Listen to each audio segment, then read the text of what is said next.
Vaccine 1, vaccine 2, booster dose. மூணு vaccine போட்டது இதுக்கு தான்.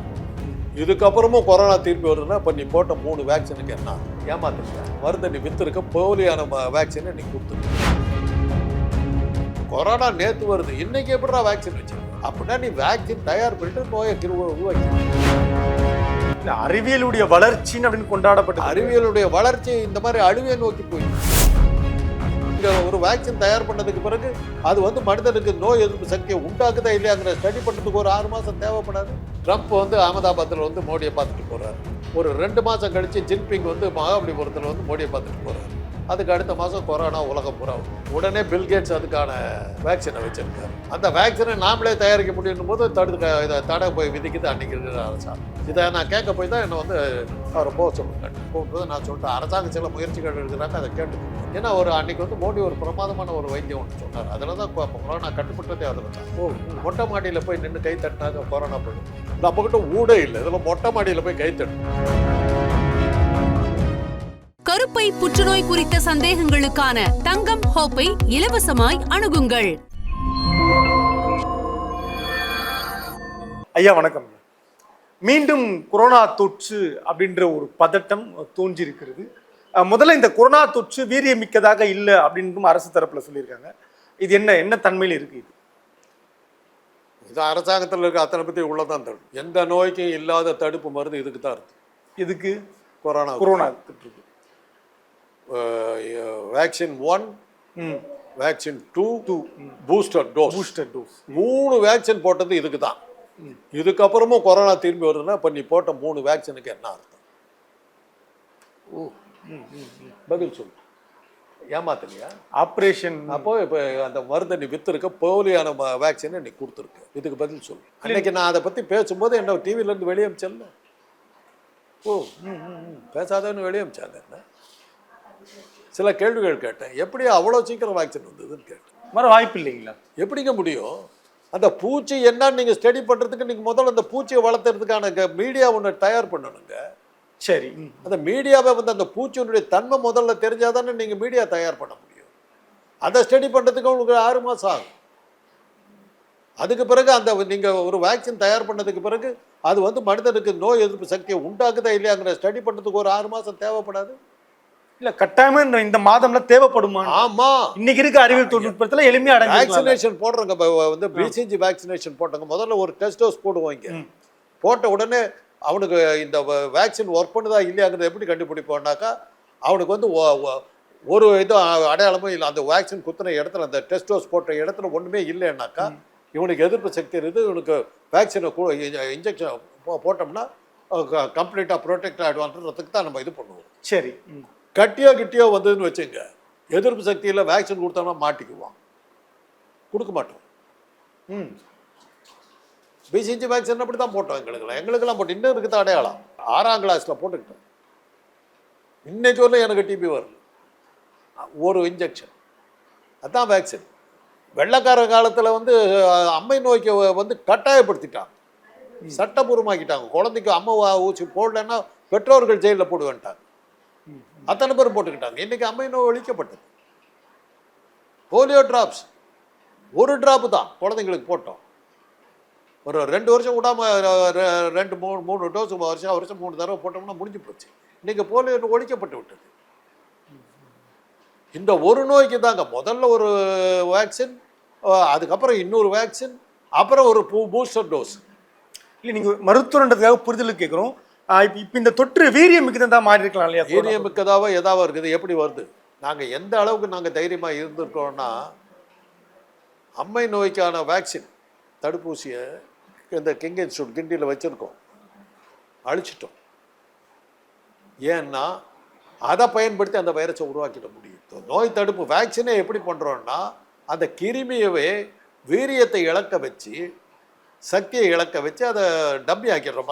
பாம்புக்கு பல்ல பிடிக்கிட்டாங்க எப்படி ஒன்றும் போதோ அது மாதிரி பண்ணி அதை நம்முடைய ரத்தத்தில் ஏற்றிடுறோம்.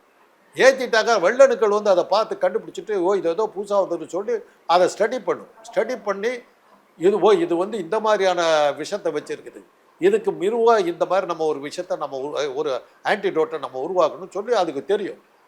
இந்த அளவுக்கு நம்ம உடம்புல சிஸ்டம் இருக்குது. அதை தயார் பண்ணிட்டாக்கா இந்த கிருமி என்னைக்கு வந்தாலும் அந்த வெள்ளணுக்கள் அந்த ஏய் வாழை வந்திருக்கா போட்டு நீ போ அப்படின்னு சொல்லுவோம். அது உடனே அதுக்கெல்லாம் அங்கே போயிடும். அந்த அளவுக்கு சிஸ்டம் இருக்குதுங்க. இங்கே ஒரு பெரிய இராணுவ இதெல்லாம் வந்து நீங்கள் புதுசாக கண்டுபிடிச்சா நம்ம உடம்புக்குள்ளே இருக்குது இவ்வளவு. இந்த இடத்துல ஒரு அடிபட்டுச்சுன்னு வச்சுங்க, இந்த இடத்துல இருக்கிற தைமஸுங்கிற கிளாண்ட் இருக்குது, இந்த சொல்லும் டேய் இடது மணிக்கட்டுக்கிட்ட ஒரு அடிபட்டுருக்குது, அங்கே பூச்சி வரதுக்கு சான்ஸ் இருக்குது போ அப்படின்னு. உடனே இங்கே இருக்கிற வெள்ளணுக்கள் டக்கு டக்குன்னு அங்கே போய் நின்றுடும். எப்படி ஒரு டிராஃபிக் ஜாம் வர இடத்துல வந்து கண்ட்ரோல் ரூமில் வந்து சொன்ன ஒன்று போய் நிற்கிறாங்க, அந்த மாதிரி சிஸ்டம் இருக்குதுங்க நம்மகிட்ட. இதுக்கு குறைஞ்சபட்சம் இவ்வளோ நாள் எடுக்கும்னு இருக்குது. அதைத்தான் நான் கேட்டேன். கொரோனா நேற்று வருது, இன்றைக்கி எப்படிடா வேக்சின் வச்சிருவேன்? அது கூட அப்படின்னா நீ வேக்சின் தயார் பண்ணிட்டு நோயை உருவாக்கியிருக்கு. இல்லை அறிவியலுடைய வளர்ச்சின்னு அப்படின்னு கொண்டாடப்பட்ட அறிவியலுடைய வளர்ச்சி இந்த மாதிரி அழிவை நோக்கி போயிட்டு இருக்கு. அதைத்தான் சொல்ல வரும், அழிவை நோக்கி போயிட்டு இருக்கோம். இப்படி ஒரு தரப்புல மருத்துவ ரீதியாக நம்ம இழந்ததெல்லாம் யாருன்னு பார்த்தீங்கன்னா தமிழ்நாட்டை பொறுத்தவரை நல்ல ஆட்கள்லாம் இழந்தாங்க. எஸ்பி பாலசுப்ரமணியன், விவேக் போன்றவர்கள், சின்ன கலை சினிமாக்காரர்களை சொன்னாதான் உங்களுக்கு அழுவீங்க. தேச தலைவர்களையோ ஒரு நோபல் பிரைஸ் வாங்கினா செத்து போனான்னு கவலைப்பட மாட்டீங்க. அதுக்காக இப்போ நம்ம ஒரு பக்கம் இதை வந்து மருத்துவ ரீதியாக அறிவியல் ரீதியாக நம்ம புரிந்து கொண்டாலும் கூட இன்னொரு தரப்புல கோவிட் மீண்டும் கோவிட் அப்படின்னு சொன்ன உடனேயே அரசியல் மோடி தேர்தல் அப்படின்ற ஒரு கனெக்ட் பண்றாங்க. அது எப்படி புரிஞ்சுக்கிறது? அப்போ நான் ஒரு சில கேள்விகள் கேட்டேன். ட்ரம்ப் வந்து அகமதாபாத்தில் வந்து மோடியை பார்த்துட்டு போறாரு. சரி. ஒரு 2 மாதம் கழிச்சு ஜின்பிங் வந்து மகாபலிபுரத்தில் வந்து மோடியை பார்த்துட்டு போறாரு. அடுத்தடுத்து நடக்குது. அதுக்கு அடுத்த மாதம் கொரோனா உலகம் பூரா வருது. உடனே பில்கேட்ஸ் அதுக்கான வேக்சினை வச்சிருக்காரு, உடனடியாக வருது. அந்த வேக்சினை நாமளே தயாரிக்க முடியும் போது இதை தடை போய் விதிக்குது அன்னைக்கு இருக்கிற அரசாங்கம். இதெல்லாம் வந்து எல்லாம் சொல்லக்கூடாது, இப்படிலாம் பேசக்கூடாது. இதை நான் கேட்க போய் தான் என்னை வந்து அவரை போக சொல்லுங்கட்டேன். அப்புறம் நான் அடுத்த அப்படி இன்னொரு தடவை தெரியாமல் கூப்பிட்டு நான் சொல்லிட்டேன், அரசாங்கம் சில முயற்சிகள் இருக்கிறாங்க, அதை கேட்டுக்குங்க. என்னுடைய தனிப்பட்ட வாதங்களை நான் பின்னாடி வச்சுக்கிறேன். இதில் என்ன தவறுகள் என்ன ரைட் நடந்தது. இன்றைக்கி அரசாங்கம் ஒரு ஸ்டெப்ஸ் எடுத்து அதை ஃபாலோ பண்ணுறது தான் முக்கியமான கடமைட்டேன். ஏன்னா அன்றைக்கி வந்து மோடி ஒரு பிரமாதமான ஒரு வைத்தியம் ஒன்று சொன்னார். அதில் தான் கொரோனா கட்டுப்பட்டதே அதில் தான். மொட்டை மாடியில் போய் நின்று கை தட்டினாக்க கொரோனா போயிடுங்க. அதில் தானே கொரோனா போச்சு. அது ஒரு தேச ஒற்றுமையோடு நம்ம எதிர்கொள்கிறோம் உணர்வுக்காக சொல்லப்பட்டது இல்லையா? அதான் கொரோனா அதில் தானே போச்சு. அதனால் அது மாதிரியான ஒரு அறிவுபூர்வமான பல விஷயங்கள் இருக்கும்போது அதெல்லாம் காப்பாற்றிக்கணும். முதல்ல நம்ம ஊர் வீடே இருக்கிறதே கஷ்டம். அதில் மாடி வீடு வேற வேணும், அதில் மொட்டை மாடி இருக்குது. எங்கே இருக்குது? எவங்கிட்ட இருக்குது மொட்டை மாடி? அது அமெரிக்காவில் இருக்கணும்னு சொல்லலாம், ஆப்பிரிக்காவில் இருக்கணும்னு சொல்லலாம். நம்மக்கிட்ட ஊடே இல்லை. இதில் மொட்டை மாடியில் போய் கை தட்டணுமா? அது லைட்டாக வேற ஆஃப் பண்ணிட்டு எலக்ட்ரிசிட்டியே இல்லை. இவ்வளோ கூத்துக்கள் இருக்கு. இதெல்லாம் யார் கேட்குறது? அடுத்த ஆண்டு தமிழ்நாட்டில் தேர்தல் வர இருக்கு. இந்த நேரத்தில் இப்படி ஒரு இது தேர்தல்னால தான் இதெல்லாம். அதான் இப்போ நீங்கள் ஒரு மருத்துவரை அதை எப்படி நீங்கள் உணர்றீங்கன்ற தேர்தல்னால உருவாக்குனது தானே. அன்னைக்கு வந்து பொருளாதார வீழ்ச்சி இருந்ததை வந்து பல நாடுகளில் பொருளாதார வீழ்ச்சி வந்தது. அனைத்து நாடுகளும் அன்னைக்கு இருந்த தலைவர்களை தப்பிக்கிறதுக்கு ஒரு வழி என்னடான்னு பார்த்தாங்க, கொரோனா உருவாக்குனாங்க. அதனுடைய விளைவு வந்து பொருளாதார வீழ்ச்சியை நீங்கள் இன்னொரு பக்கம் பார்க்கவே இல்லையே. நீங்கள் கொரோனா கொரோனா கொரோனா கொரோனா அங்கே போயிட்டீங்கல்ல. இந்த பக்கம் விழுந்திருந்த பொருளாதாரத்தை பற்றி நீங்கள் கவலைப்பட்டீங்க. 10 வருஷமாக பாஜக ஆட்சியில் இருக்குது. என்ன வேலை வாய்ப்பு வந்தது? என்ன தொழிற்சாலைகள் தொடங்கினாங்க? என்ன ஆக்கப்பூர்வமான செயல்கள் இந்த நாட்டில் நடந்திருக்குது? என்ன நடந்திருக்குது? இராணுவம் ரொம்ப பாதுகாப்பான இராணுவமாக இருந்திருக்குன்றாங்க. பாதுகாப்பான இராணுவம் இருந்தது தாங்க உள்ளே வந்து 24 பேரை கொண்டுட்டு போயிட்டான். இன்றைக்கி ஒரு நாள் அமித்ஷா கிட்ட இருந்து பதில கேட்டேன். பிரகாஷ் ராஜ் கேட்டார்ல, திருமாவளவன் கேட்டார்ல, நீ சொல்லி தானே உன் பேச்சை நம்பி தானே போனாங்க காஷ்மீருக்கு சுற்றுலா. இன்றைக்கி ஒரு அமித்ஷா கிட்ட இருந்து பதில கேட்டேன். அதைத்தான் சொல்ல வர்றேன். அவங்களுக்கு ஏதோ பாஜகவுக்கு ஒரு அழுத்தம் இருக்குது. அதனுடைய விளைவு தான் பழனிசாமியை மிரட்டி தன்னுடைய கூட்டணியில் இருக்கிறதா சொல்லி சேர வச்சாங்க. மிரட்டி? ஆமாம், அப்படின்னு ஒரு அது கற்பிதமா இருக்கு. அவர் வரலையே. அவர் அமித்ஷா இங்கே வந்து மீட்டிங் போட்டபோது அந்த அண்ணாமலை இருந்தாக்கா நான் வர முடியாதுன்ட்டார். 12 மணி வரல உட்காந்துருக்காரு. சரி. அப்புறம் தான் வந்து ஒரு ட்விட்டரில் போட்டார், பழனிசாமி அண்ணாமலை வெளியே அனுப்பி விட்டோம்னாரு. அதை நம்பிக்கிட்டு வந்தார். அண்ணாமலை தான் உன்னுடைய தலைவர் அப்படின்னாரு. சரின்னு கேட்டுக்கிட்டார், பேசாமல் இருந்துட்டார். சொல்கிற இடத்துல கேட்டு போட்டார். 2 நாள் கழிச்சு உனக்கு 2-3 சீட்டு கொடுப்பேன், ஆட்சியில் பங்கு கேட்குற வேலையெல்லாம் வச்சு கதட்டு போயிட்டார் பழனிசாமி. ஆடி போயிட்டார் இவர். உடனே தான் விஜயை கூப்பிட்டு பூத் கமிட்டி போடுன்னாரு. விஜய் கழுவுற மீனில் நழுவுற மீனாக இருக்கார். இன்றைக்கி ஒரு அரசியலுக்கு வந்தாரா இல்லையானே தெரியல. வந்த மாதிரியும் இருக்குது, வராத மாதிரி இருக்குது. உடனே பூத் கமிட்டிக்கு வந்து கட்சிக்குள்ளே நடக்கிற ஒரு விஷயம். அதுக்கு எல்லாத்துக்கு பொதுக்கூட்டம் நடத்துகிறார் அவர். அதுவே அவருக்கு தெரியல. பூத் கமிட்டி போட்டார்.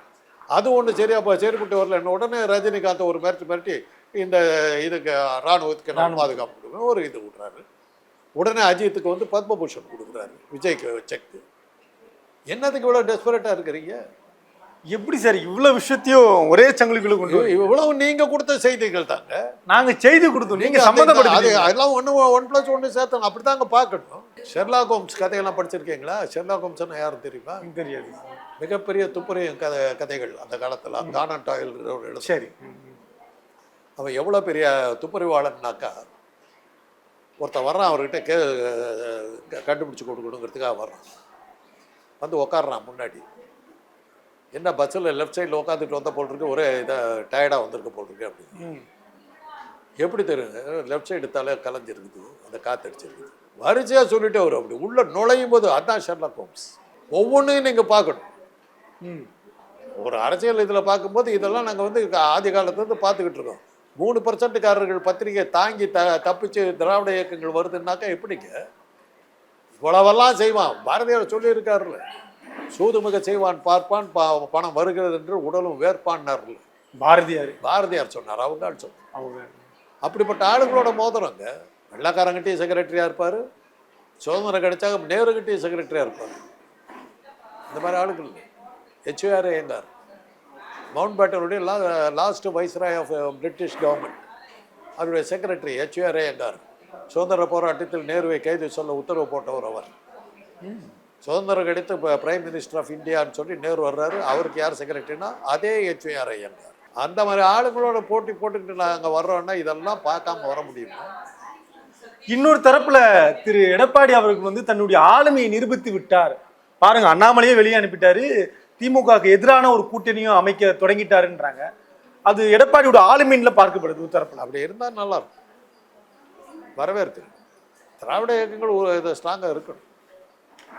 அவ்வளோதான் என்ன பொறுத்தவரை. அவ்வளோ அது திராவிட இயக்க தலைவர்கள் அண்ணாவையும் பெரியாரையும் ஏற்றுக்கிட்டவங்க. ஆனால் திமுக இல்லைன்னா அதிமுக தான் வரும். இல்ல, திராவிட இயக்க தலைவர்களுக்கான எல்லா ஒரு ஆளுமையும் திரு எடப்பாடிக்கு இருக்கு, புரிஞ்சுக்கலாமா? ஆரம்பத்தில் இருக்கிற வேகம் கடைசி வரல இருக்காது. சுதந்திர போராட்டத்தில் ஈடுபட்ட அந்த இந்தியர்கள் இன்னைக்கு நீங்கள் தேனா கிடைக்க மாட்டாங்க. அது அதோட முடியுது. இன்னைக்கு நம்முடைய கொள்கைகளை ஏற்றுக்கிட்டவங்க நிறைய பேர் வந்துட்டாங்க. சில விஷயங்களில் நம்ம காம்ப்ரமைஸ் ஆகிட்டு போகிறோம். கடவுள் மறுப்புங்கிறது வந்து இன்னைக்கு எடுபடாதுங்கிறது நமக்கு தெரிஞ்சு போச்சு. அது ஒரு பக்கத்தில் இருந்துக்கிட்டு, அதே சமயத்தில் ஜாதி ஒழிப்புங்கிறது அவ்வளோ சுலபங்கிறது நமக்கு நல்லா தெரிஞ்சு போச்சு. இந்தியா முழுக்க ஜாதிங்கிறது பரவலாக இருந்துக்கிட்டு தான் இருக்குது. அதெல்லாம் தடுக்கவே முடியாது. அதனால் இதெல்லாம் வந்து நம்ம வந்து காம்ப்ரமைஸ் பண்ணிட்டு தான் போகணும். 67 அண்ணா வந்து வேட்பாளர்களை போட்ட போது சேலத்தில் நாவலர் நிற்க வைக்கிறார். சேலம் வந்து வன்னியர் பூமி. அங்கே வந்து வெள்ளாள மூலையாரை நிற்க வைக்கிறார். என்னன்னா, நாவலருடைய மாமனார் ஊர் வந்து சேலம். அங்கே நிற்க வச்சுட்டாரு. 207 ஓட்டில் தோற்று போயிட்டார். நாவலர் வன்னியர் மாரியப்பங்கிறவர் ஜெயிச்சார். அந்த அளவுக்கு அதாவது தைரியமாக நிற்க வச்சார். கலைஞர் போய் குடித்தலையில் நிற்கிறாரு. அதெல்லாம் வந்து முக்குளத்தூர் இருக்கிற இடம். அங்கே போய் நின்று ஜெயிச்சுட்டு வர்றாரு. அடுத்து அப்படி நின்று இப்போ நாடார்கள் மிக அதிகமாக இருக்க பவர்ஃபுல்லாக இருக்கக்கூடிய பரிசுத்த நாடாருங்கிற தஞ்சாவூர்காரர் தோக்கடிச்சிட்டு வந்துட்டார். பெருங்கோடீஸ்வரன் தஞ்சாவூரில் பாதி காணாம படிச்சுட்டார். போட்டாங்க அப்போ காங்கிரஸின் பரிசுத்தம் எங்கேன்னு. அந்த சமயத்தில் வந்து ஜாதி பார்க்காம நின்றாங்க. இங்கே 62 வரையில், சரி 67 வரையில் அப்படித்தான் இருந்தாங்க. 71 அவங்களும் இந்த காமராஜர் ஃபார்முலா, அதை எந்த ஊரில் எந்த ஜாதி பறிச்சாலும் அந்த ஜாதிக்காரனை வந்து வேட்பாளராக போடுங்கிற காமராஜ் ஃபார்முலாவை அவங்களும் ஃபாலோ. இப்போ இந்த செய்தியெல்லாம் பார்த்து மக்கள் வந்து திருப்பி ஏதாவது தயாரிப்போடு இருக்கணுமா மறுபடியும் இந்த கொரோனா தொற்றை பற்றி? ஒரு கேள்விதாங்க. எனக்கு ஸ்டாலினை பிடிக்கல, தோக்கடிச்சு ஆகணும். சரி, யாருக்கு போடுறது சொல்லுங்க? ஸ்டாலின் எனக்கு வேணாம். சரி, வேற யாரு? இல்லையே. பழனிசாமி வந்து நிற்கிறாரு.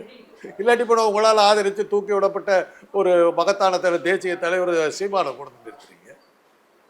சீமான் பின்னாடி இயல்பாவே இளைஞருக்கு திரள்றாங்க சார். நம்மளே பார்க்கணும். திராவிடத்திற்கு மாற்று பேசுறாரு, தமிழ் தேசியம் பேசுறாரு. அது ஏன் சார் அப்புறம் வந்து டெபாசிட்டே கிடைக்க மாட்டேங்குது பாவம்? இவ்வளவுலாம் சொல்றீங்க, அவர் விட்டா ஆளே கிடையாதுங்கிற. அவர் எலெக்ஷன் கமிஷன் வர தமிழ்நாட்டினுடைய 3வது பெரிய கட்சின்னு வர சொல்றாங்க. கடைசி நிமிஷம் வாங்க மாட்டேங்கிறாரு. நீங்க தான் வந்து ஈரோடு எலெக்ஷன்ல அத்தனை எதிர்கட்சியும் வந்து நின்று புறக்கணிக்கிறோம் சொல்லி இவரை மாத்திரம் தனியா நிக்க வச்சும் டெபாசிட் போகுதுன்னா என்ன சார்? அவர் இப்பவும் சவால் விடுறாரு சார். திமுக தனித்து நிக்க சொல்லுங்க, கூட்டணி இல்லாம நான் தனியா நிக்கிறேன்றாரு. அப்படி வந்து நின்னா அவரோட மாறலாம். என்ன மாதிரி வழுக்கத்தலையா வர சொல்லுங்கிறது. உனக்கு வழுக்க விழுந்துருச்சு, முடிய வச்சவனை பார்த்து வருத்தப்பட்டு உன் கூட கூட்டணி சேர்த்துக்கு யாரா வந்தாங்களா?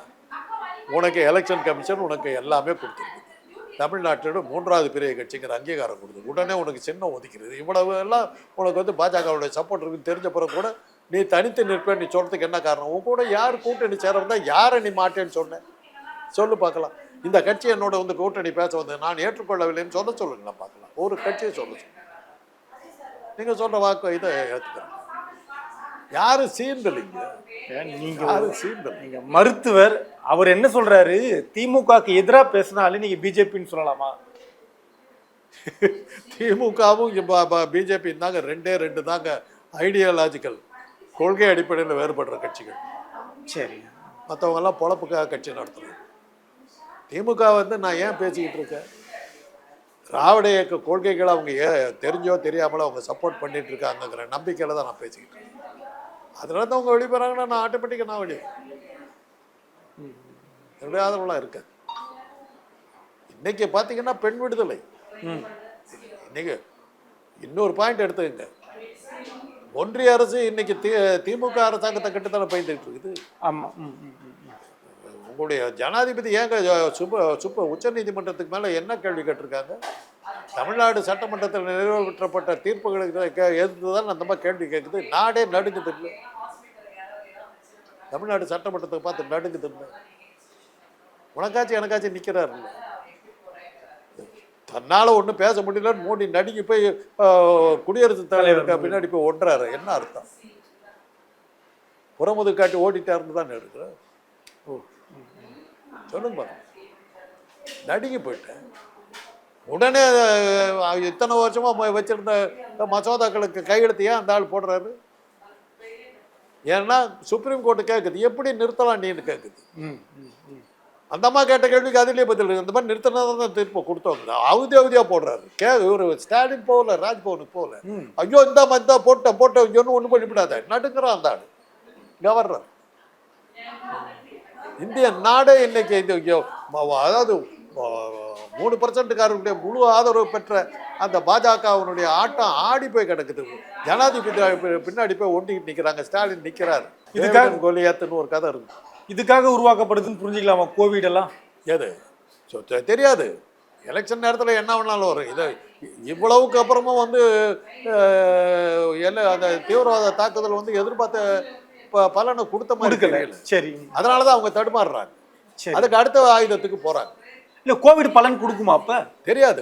கோவிடை வந்து காப்பாற்றுறது நான் தான் வருவேன்னு சொன்னாக்க எத்தனை மக்கள் நம்புவாங்கன்னு தெரியும். அவங்களுக்கு இன்னைக்கு இருக்கிற ஒரே ஒரு வழி வாக்கு இயந்திரத்தை பயன்படுத்தி செம் கார்டை மாத்துறதை தவிர அவங்களுக்கு இப்போ வேற வழி இல்லை. அதுதான் அவங்க வழக்கமாக அவங்க செய்கிற அந்த வேலையை தான் செஞ்சாங்க. இல்லை வாக்கு இயந்திரத்தை தான் நம்புறாங்களா? அதைத்தான் அவங்களுக்கு இருக்கிறது. வாக்கு இயந்திரங்கிறது இந்த செல்ஃபோன் மாதிரிங்க. இந்த சிம் கார்டை மாற்றிட்டாக்க உங்கள் சிம் கார்டை போட்டால் உங்கள் ஃபோன். இல்லை அதே வாக்கு இயந்திரம் பயன்படுத்தி 2021 திமுக ஆட்சிக்கு வராங்க. தேர்தல் நேர்மையாக நடந்ததுன்னு காட்டுறதுக்கு ஒரு 2 இடத்துல தோக்க வேணாம். நான் சீட்டாட்டத்தில் என்ன பண்ணுவாங்கன்னா புதுசாக ஒருத்தர் சீட்டாட வர்றாருன்னா அவனை ஜெயிக்க விடுவாங்க. ஓ அப்படி தெரிஞ்சுங்க. இதெல்லாம் இது ஒரு யுக்தி. களவும் கற்றுமரன்னு அந்த மாதிரிலாம் வேலையெல்லாம் செஞ்சவன். என்னை வந்து யோக்கியன்னா நினைக்காதீங்க. உலகத்தில் இருக்கிற பஞ்சமா பாதகத்தையும் பண்ணிட்டு வந்தவன். அதனால் நீ என்ன பண்ணாலும் உன்னை விட அதிகமாக ஒரு ஸ்டெப்பு மோசமான ஆளாக நான் இருந்தது. அவ்வளோதான். அதனால் சீட்டாட்டத்தில் என்ன பண்ணுவாங்கன்னா புதுசாக ஒருத்தன் ஆட வர்றான்னா ஃபர்ஸ்ட் ஆட்டத்துலேயே அவனுக்கு விடுவாங்க. அப்படியே வந்து 10 ரூபா போட்டிருப்பான், 25 ரூபா வரும். ஏய் அதிர்ஷ்டம் இருக்குதுடா போடுறா அப்படின்னு உடனே அடுத்த ஆட்டத்துக்கு போவோம். அந்த 25 வைப்பான். 25 வச்சாக்கா 250 ரூபாயா வரும். அதுக்கு அது ஒரு நாள் வருவான், ரெண்டாவது நாள் வருவான், 2 நாள் ஜெயிக்க விடுவாங்க. அதுக்கப்புறம் அவன் செத்தாலும் சீட்டாட்டத்தை விட மாட்டான். அப்படிதான் சீட்டாட்டத்தை பழக்குவான். கேட்டிங்களே எப்படி ஜெயிச்சாங்க? அடையாளத்துக்காக. 2 இடத்துலயே தோத்தா தான் தேர்தல் ஆணையம் நேர்மையாக நடந்ததுக்கு எதாவது காட்ட முடியல. எல்லா இடத்துலையும் நீ ஜெயிச்சிங்கன்னா எப்படிடா ஜெயிச்சுங்க? இப்போ அப்படிதாங்க இதில் மகாராஷ்டிராவில் மாட்டிக்கிட்டாங்கல்ல. ராஜீவ் காந்தி கேட்குறாருல, ராகுல் காந்தி கேட்குறாரு, 6 லட்சம் பேர் எப்படியோ 1 மணி நேரத்தில் ஓட்டு போட்டான்னு கேட்குறாரு. பதில் இல்லையே. அவங்க எதில் மாட்டினாங்க? தேர்தல் ஆணையத்தில் உறுப்பினர்களாக இருக்கிறது 3 பேர் வரணும்னு உச்ச நீதிமன்றம் சொன்னது. ஆளுங்கட்சி தலைவர், எதிர்கட்சி தலைவர், உச்ச நீதிமன்ற நீதிபதி 3 பேர் தான் தேர்தல் ஆணையத்தில் உறுப்பினர்களாக இருக்கணும்னு உச்ச நீதிமன்றம் தீர்ப்பு கொடுக்குது. சரி, உடனடியாக நாடாளுமன்றத்தை கூட்டி உச்ச நீதிமன்ற நீதிபதி வேண்டான்னு சொல்லி அதுக்கு இவங்க ஆளுங்கட்சியை சேர்ந்தவங்களே இருக்கலாம் சொல்லி 3வது ஆளையும் போட்டுக்கிட்டு 3ல் 2 நீங்கள் மாற்றிக்கிட்டது ஏன் ஏற்றுக்கிட்டீங்க? தேர்தல் ஆணையம் மாறுறா நீ காலி. அன்றைக்கே தெரிஞ்சு போச்சு இல்லை. இதைத்தான் நாங்கள் ஒண்டி ஆளாக கத்திக்கிட்டு இருக்கேன்னு நினச்சிக்கிட்டு அப்புறம் பார்த்தாக்கா ஐயநாதன் நாட்டமே பேசிக்கிட்டோம், அவரும் நான் தான் கத்திக்கிட்டு இருந்தோம். அப்புறம் பார்த்தா திருமாவளவன் எங்களோட பெருசாக பேசிக்கிட்டு இருந்திருக்காரு. அப்போ இந்த தேர்தலில் தேர்தல் ஆணையமும் ஒரு பங்காற்றுன்னு புரிஞ்சுக்கலாமா? தேர்தல் ஆணையம் தான் முக்கியமான பங்கே ஆற்றும். தேர்தல் ஆணையம் தான் கருத்து கணிப்பு ஒன்று போடுவாங்க. சி ஓட்டர்ஸ், இந்தியா டுடேன்னு இருக்கிறாங்க சில பேர்கள். இப்போ உடனே போடுவாங்க. இந்த காரணங்களால் பாஜகவுடைய செல்வாக்கு உயர்ந்து இருக்கிறது அப்படின்னு போடுவாங்க. அப்போ படிப்படியாக தான் போடுவாங்க, முன்னேற்பாடோட. ஆமாம், அது எப்படி நானே போட்டிருக்கிறேன் கருத்து கணிப்பு. நீங்களே ஒரு டிவியில் இருந்தேன், திமுக ஆதரவாக கருத்து கணிப்பு வந்தது. அப்போ கேட்டாங்க அதிமுகவில், அவ்வளோதானுங்களே நம்ம பண்ணிடலாம்னு சொல்லிட்டு நாங்கள் ஒரு கருத்து கணிப்பு போட்டோம். அவங்க என்ன போட்டாங்களோ, ஒரு இடத்துல தான் அதிமுக ஜெயிக்கும், மிச்சம் எல்லா இடத்துலையும் திமுக ஜெயிக்கும், அதிமுக ஒரு இடத்துல தான் ஜெயிக்கும்ன்ற மாதிரி அவங்க கருத்து கொடுக்கும். அதையே அப்படியே மாற்றணும், அதையே அப்படியே போட்டு அதிமுகன்ற இடத்துல திமுகன்னு மாற்றிட்டோம். எப்படி முடிஞ்சிருந்தாங்க? அதையே எடுத்து போட்டான். அவ்வளோதான். கருத்து கணிப்பு போடுறது பெரிய விஷயமே இல்லை. அது எப்படி கொடுக்கணும்னா, நீங்கள் எடுத்து கொடுக்கக்கூடாது. என்ன ஆதரித்து நீங்கள் கொண்டு வரணும்னாக்கா, காந்தராஜ் நிற்பதன் போது கருத்து கணிப்பு போட்டதில் போது அவருக்கு இருந்தது ஒரு 3.2% ஆதரவு இருந்தது. இதன் மூலமாக பார்க்கும்போது அவருக்கு ஏறத்தாழ 6% போல உயர்ந்து இருக்கிறது அப்படின்னு கொடுக்கணும். படிப்படியாக வரணும், மேலே எஸ்டாப்ளிஷ் பண்ணுறது. அப்புறம் தேர்தல் நெருங்க காந்தராஜனுடைய அசுர வளர்ச்சி ஆச்சரியத்தை உண்டாக்குகிறது. 6% இருந்தது, இப்போது பார்த்தால் 20%க்கு வந்திருக்கிறது.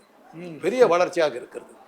அப்படியே கொண்டு வந்துட்டு எலெக்ஷனுக்கு முன்னாடி ஆளுங்கட்சியை மிஞ்சி விட்டார் காந்தராஜ், வெற்றி நிச்சயம்.